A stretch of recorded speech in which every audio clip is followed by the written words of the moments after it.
Hello, good morning, class 8. How are you today? Hope you enjoy our lesson and hope you in a good condition. Jadi kita langsung saja mulai.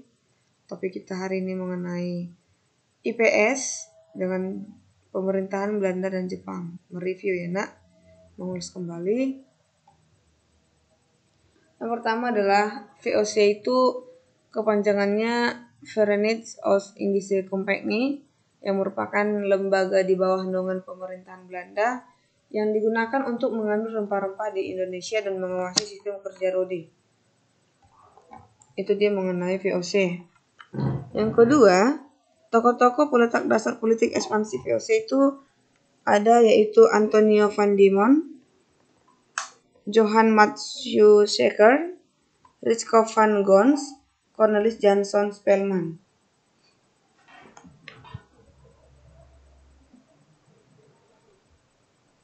Nah, hak istimewa atau hak oktroi yang dimiliki oleh VOC adalah hak monopoli terhadap perdagangan rempah-rempah, hak untuk mencetak uang sendiri, memiliki pasukan dan memiliki armada sendiri, membangun benteng gudang, dapat membuat perjanjian menyatakan perang dan damai dengan negara lain. Itu dia mengenai hak istimewa atau hak oktroi yang dimiliki oleh VOC. Berikutnya mengenai divide et impera, yaitu politik adu domba yang dilakukan oleh Belanda dapat terjadi terhadap kerajaan yang satu dengan kerajaan yang lain atau antar pejabat kerajaan. Pengertian monopoli adalah bentuk perdagangan yang dapat merugikan orang lain. Kemudian kita masuk ke ketentuan sistem kebijakan pada masa Raffles.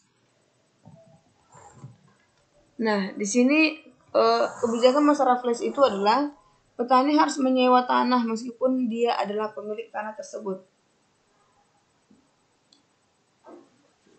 Kemudian harga sewa tanah tergantung kepada kondisi tanah. Nomor 3, pembayaran sewa tanah dilakukan dengan uang tunai. Yang keempat, bagi yang tidak memiliki tanah dikenakan pajak kepala.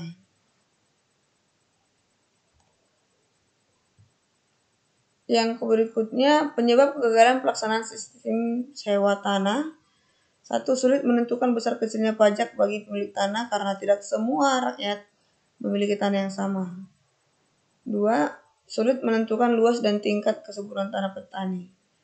3. Keterbatasan jumlah pegawai. 4. Masyarakat desa belum mengenal sistem uang.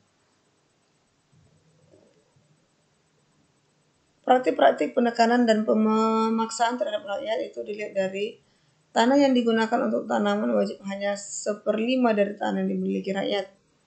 Kelebihan hasil panen tanaman wajib tidak pernah dibayarkan. Waktu untuk kerja wajib melebihi dari 66 hari dan tanpa imbalan yang memadai. Tanah yang digunakan untuk tanaman wajib tetap dikenakan pajak. Oke, sampai sini materi kalian. Silakan dicatatkan kembali ke buku paket. Thank you for attention. See you the next time. Bye-bye.